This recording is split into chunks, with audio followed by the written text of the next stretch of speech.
السلام علیکم ویورز، اس قسط کے آغاز میں جاندار صاحب کو قبیلے لے کر آیا گیا ہوتا ہے۔ آلیار صاحب کہتے ہیں، میرے بابا ایک بہادر سردار تھے اور وہ اچھے رستے پر چلے، ان کے بعد ہمیں بھی اچھے رستے پر چلنا ہوگا۔ کل ان کی نماز جنازہ ہوگی اور تب تک قائم مقام سردار میں ہوں گا۔ اسلحان رو رہی ہوتی ہے، وہ کہتی ہے کہ میرے بابا میرے لیے ماں بھی تھے، اب میں ماں اور باپ دونوں کے بغیر ہوں۔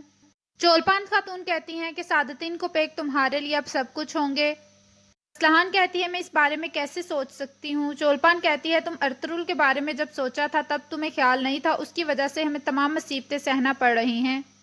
دوسری طرف سرائے میں حائمہ خاتون ارطغرل کے پاس آتی ہیں اور کہتی ہیں، میں سو نہیں پا رہی اورال کی چیخوں کی وجہ سے۔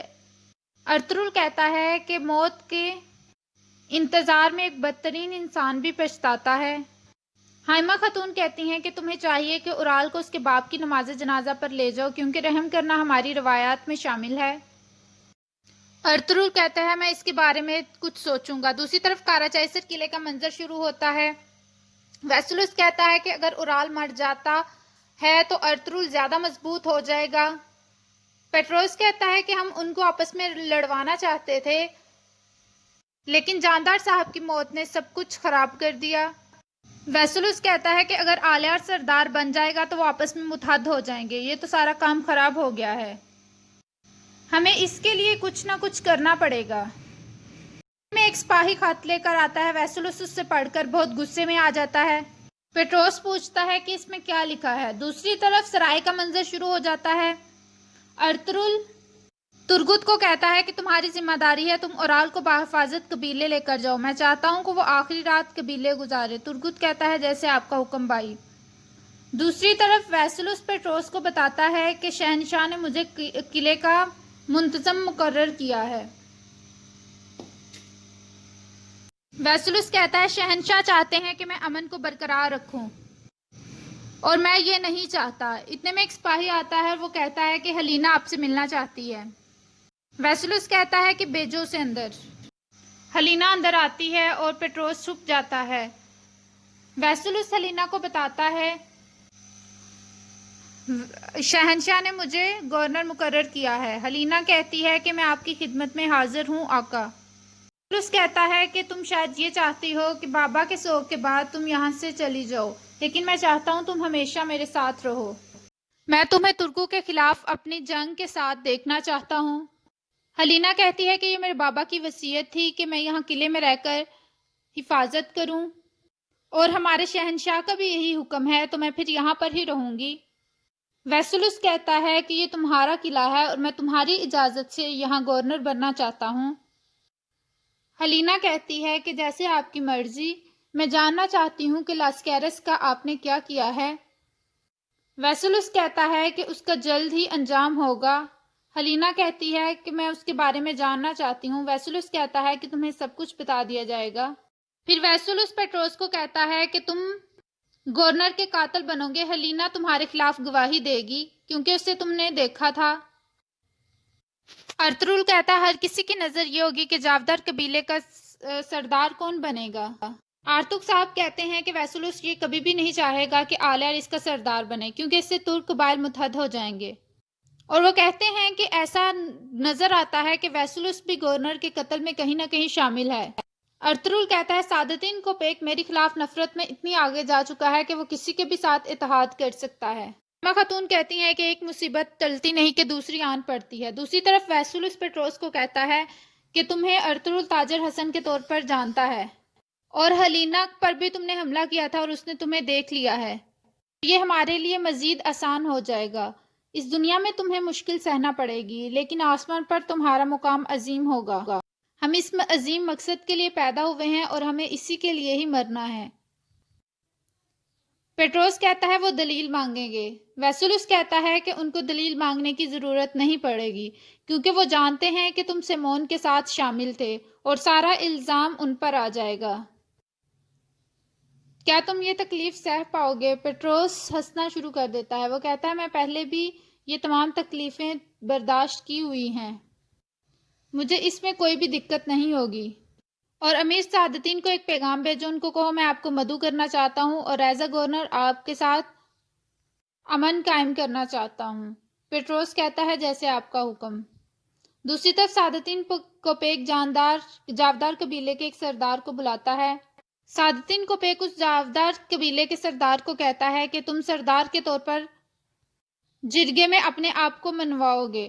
وہ کہتا ہے کہ یہ تو آلیار صاحب کا حق ہے۔ سعادتین کوپیک کہتا ہے جیسا میں کہتا ہوں ویسا کرو، یہ تمہارے قبیلے کے لیے بہتر ہے۔ وہ کہتا ہے کہ میں ہمیشہ آپ کی اور ریاست کی خدمت کرتا آیا ہوں، میں ویسا ہی کروں گا۔ دوسری طرف ارطغرل اورال کو کھولنے آتا ہے تو اورال کہتا ہے کہ تم یہاں پر کیوں آئے ہو؟ ارطغرل کہتا ہے تمہیں اپنی آخرت کے بارے میں کوئی خیال نہیں ہے، جن سپاہیوں کو تم نے مارا ان کے بیوی بچوں کے بارے میں سوچو، ان کے ماں باپ کے بارے میں سوچو۔ اورال کہتا ہے تم مجھ سے اس چیز کا بدلہ لے رہے ہو کہ میں نے تمہیں نہیں مارا۔ ارطغرل کہتا ہے میں انصاف قائم کرنے کی کوشش کرتا ہوں، بس ایک اللہ کا ادنا غلام ہوں۔ دوسری طرف جاودار قبیلے میں سعادتین کوپیک اسلحان خاتون کو بلواتا ہے۔ اسلحان خاتون کہتی ہے کہ میں آپ سے ایک درخواست کرنا آئی ہوں۔ سعادتین کوپیک کہتا ہے تم جانتی ہو جو میرے بس میں ہوگا وہ میں کروں گا۔ اسلحان کہتی ہے کہ آپ میرے بھائی کو بچا لیں۔ سعادتین کہتا ہے کہ اس کے کوئی بھی ثبوت ایسا نہیں ہے جو اس کی طرفداری کے لیے ہو۔ اسلحان کہتی ہے کہ ارطغرل سب کچھ دھوکہ دہی سے کر رہا ہے، مجھے ہر حال میں اپنے بھائی کو بچانا ہے۔ میں شادی صرف اسی صورت میں کر سکتی ہوں اگر میرا بھائی بچ کر آئے گا۔ اتنے میں ایک سپاہی خط بھیجتا ہے اور سعادتین کوپیک کہتا ہے کہ ہمیں کارا چائسر قلعے جانا ہوگا۔ دوسری طرف سرائے میں ارطغرل حاجہ توران اور دنگرول کو بتاتا ہے۔ وہ حاجہ توران کو کہتا ہے کہ آپ کی تمام خدمتوں نے مجھے بہت صلہ دیا ہے، میں چاہتا ہوں کہ آپ میرے لیے ایک اور کام کریں۔ حاجہ توران کہتا ہے کہ میں ہر کام کرنے کو تیار ہوں۔ ارطغرل کہتا ہے کہ آپ کو کارا چائسر قلعے میں ایک دکان کھولنا ہوگی اور دنگرول آپ کے ساتھ ہوگا۔ آپ وہاں جاسوسی کے طور پر کام کریں گے اور مجھے قلعے کی تمام خبریں دیں گے۔ حاجہ توران کہتا ہے کہ آپ کے لیے میری جان بھی قربان ہے ارطغرل صاحب، جیسا آپ کہتے ہیں میں بالکل ویسا ہی کروں گا۔ اس کے بعد جاودار قبیلے میں اسلحان اور چولپان بیٹھی رو رہی ہوتی ہیں۔ اتنے میں ایک سپاہی آ کر بتاتا ہے کہ اورال صاحب کو قبیلے میں لے کر آیا جا رہا ہے۔ وہ دونوں بہت خوش ہو جاتی ہیں اور باہر کی طرف دوڑتی ہیں۔ دوسری طرف کارا چائسر قلعے کا منظر شروع ہوتا ہے۔ سعادتین کوپیک ویسلوس سے ملنے چلا گیا ہے۔ ویسلوس سعادتین کوپیک کو کہتا ہے خوش آمدید، میں یہاں پر آپ سے امن معاہدہ کرنے کے لیے بلوایا ہے۔ آپ نے گورنر کی موت کا کس طرح سے انصاف سے فیصلہ کیا ہے؟ سعادتین کوپیک کہتا ہے کہ تم اپنی سلطنت کے ناانصافی کے فیصلوں کو ہماری سلطنت کی طرح سمجھتے ہو۔ ویسلوس کہتا ہے کہ آپ کو اپنا کل کا فیصلہ بدلنا ہوگا کیونکہ میں نے لاسکیرس سے پوچھ گچھ کی ہے اور آپ جانتے ہیں اس نے مجھے کیا بتایا ہے۔ ویسلوس کہتا ہے کہ یہ ٹیمپلرز کا کام ہے، وہ ہمارا نام بدنام کرنا چاہتے ہیں ترکوں میں، اس لیے انہوں نے یہ سارا الزام اورال پر لگا دیا۔ اس کے علاوہ وہ کتابیں ثبوت کے طور پر پیش کرتے ہیں جو پیٹروس سرائے سے لے کر آیا تھا ہانلی بازار کے۔ سعادتین کوپیک کہتا ہے کہ تمہارے پاس ان سب چیزوں کا ثبوت ہوگا جو تم ایک کہانی بنا رہے ہو۔ ویسلوس کہتا ہے کہ میں یہ صحیح بتا رہا ہوں اور میرے پاس ثبوت ہے۔ وہ تاجر حسن جو کہ کائی قبیلے میں تاجر کے طور پر گیا تھا جبکہ اس کا تعلق سیمون کے ساتھ ہے۔ لاسکیرس سے جب میں نے اچھی طرح پوچھ گچھ کی تو مجھے اس نے یہ ساری تمام چیزیں بتا دی ہیں۔